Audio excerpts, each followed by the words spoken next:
Shabbat Shalom à tous nos auditeurs. Parshat Va'era, Dieu dit à Moshe, Vayomer Elav, Ani Hashem. Je suis Hashem. Et puis ensuite, il nous dit, je me suis présenté au Avot au nom de El Shaddai, mais le nom de Hashem, Lo Nodati Lahem, je n'ai pas fait connaître.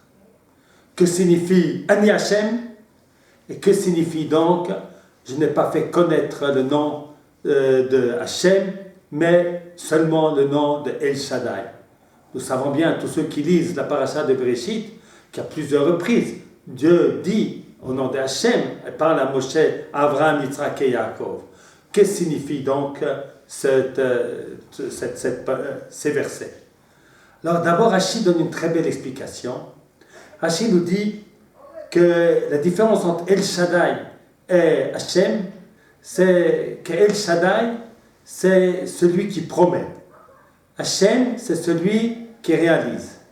Moshe Rabbeinu, à la fin de la paracha précédente, venait de se plaindre. Tu n'as pas sauvé ton peuple. Depuis que j'ai parlé avec Pharaon, leur situation est empirée. Alors il est extrêmement triste, Moshe Rabbeinu. Dieu lui dit, Ani Hashem, je suis celui qui tient mes promesses. Au Avot, je me suis présenté comme celui qui fait des promesses. Maintenant, c'est le moment de la réalisation. Ce n'est pas le moment de désespérer. Nous sommes vraiment juste avant la délivrance. Très belle explication, celle de Rashi. C'est aussi nous, et notre génération à nous, qui avons ce grand privilège. C'est le privilège de vivre la délivrance. Pendant 2000 ans, nos ancêtres, ils ont vécu de promesses, ils ont vécu d'espoir. Et puis nous, grâce à Dieu, nous pouvons vivre en Israël, nous pouvons étudier la Torah, dans la liberté. C'est à nous de tous de répondre à cet appel d'Akadosh Baruch Hu et de se trouver ici, parmi nous, en Israël. Et puis un autre commentaire, celui d'Or HaChaim. Or HaChaim, il dit, Ani Hashem. Hashem, ça signifie le Dieu de miséricorde. Alors si au temps des Avot, qui étaient des grands tzadikim, eh bien, la mida, la qualité, la mesure, la valeur qui a été celle de mon comportement avec eux, c'était la valeur de la rigueur.